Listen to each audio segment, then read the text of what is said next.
Se você não assistiu à primeira parte deste assunto, assista ao vídeo anterior. No vídeo anterior, eu demonstrei a primeira mudança feita na Santa Lei de Deus.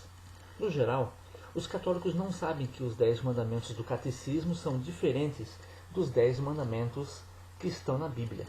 Os evangélicos eles não aceitam aquela mudança que foi feita na Lei de Deus no que se refere ao segundo mandamento, aquele mandamento que fala sobre a idolatria. Mas os mesmos evangélicos que não aceitam a idolatria acabam se contradizendo ao aceitar a mudança que foi feita no quarto mandamento. O quarto mandamento na Bíblia está em Êxodo 20, 8 a 11. No catecismo, o mandamento modificado é o terceiro mandamento.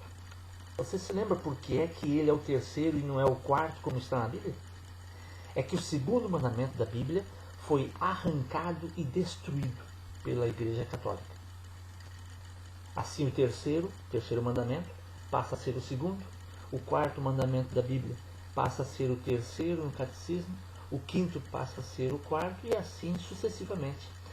O 10º da Bíblia, na realidade, é dividido em 2 para formar o 9º e o 10º do catecismo.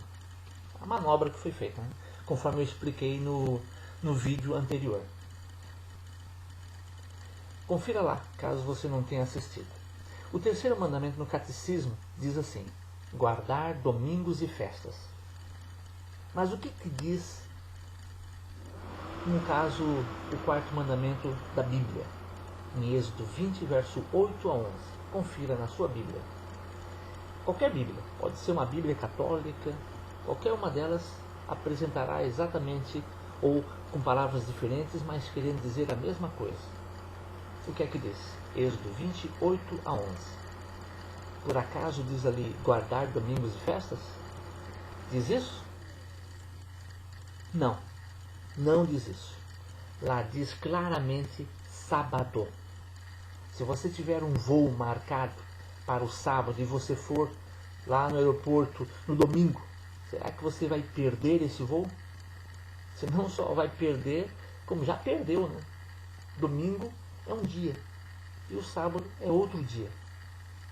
Eu tenho um catecismo aqui comigo de 1951 que diz assim na página 440: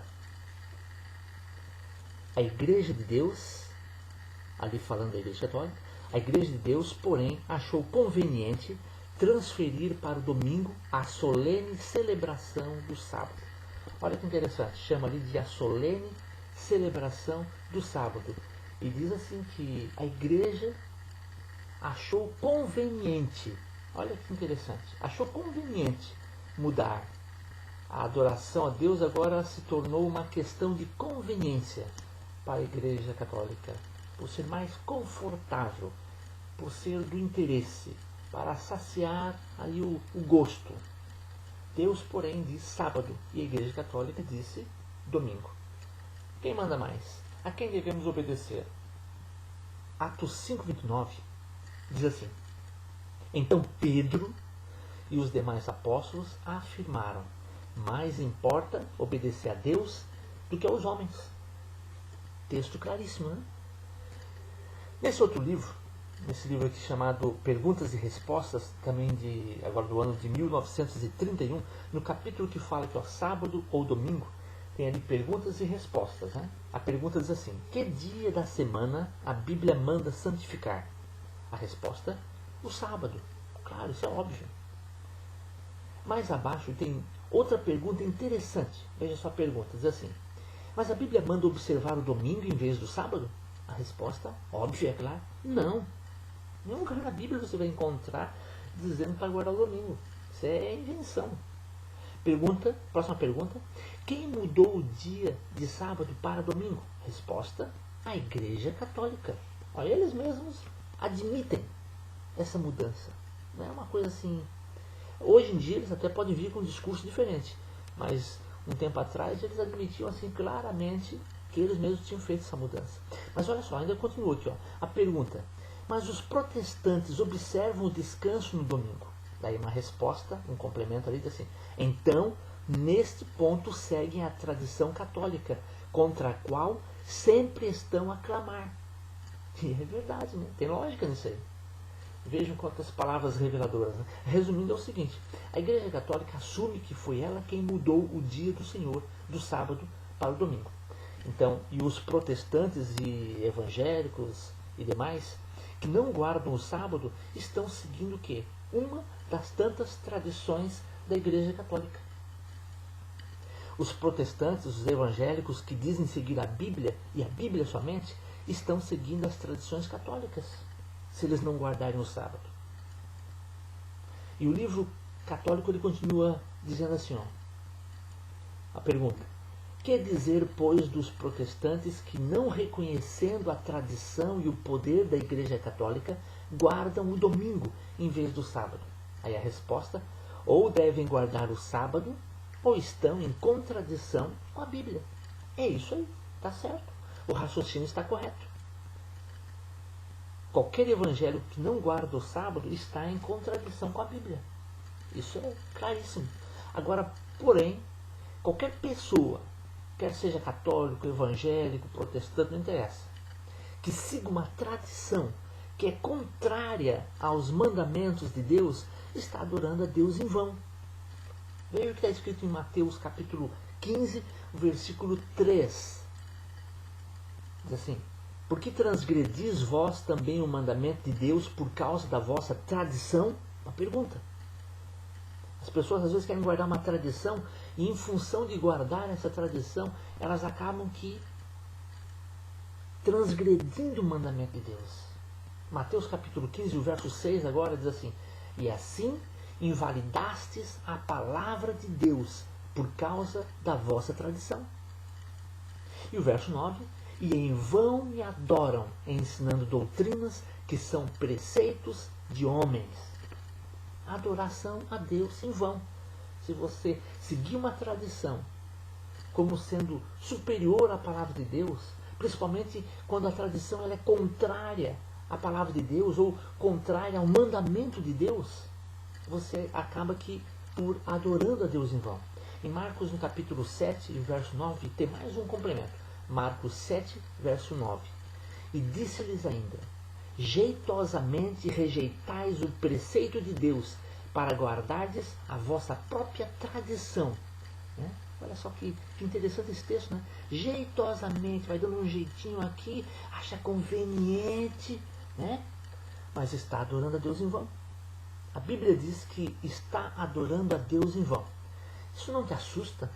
Isso é uma coisa que deve assustar e preocupar qualquer pessoa que esteja colocando a tradição acima da palavra de Deus, acima do mandamento de Deus. Imagine você naquele dia diante de Jesus dizendo: Senhor, mas nós profetizamos em teu nome. Senhor, nós expelimos demônios em teu nome.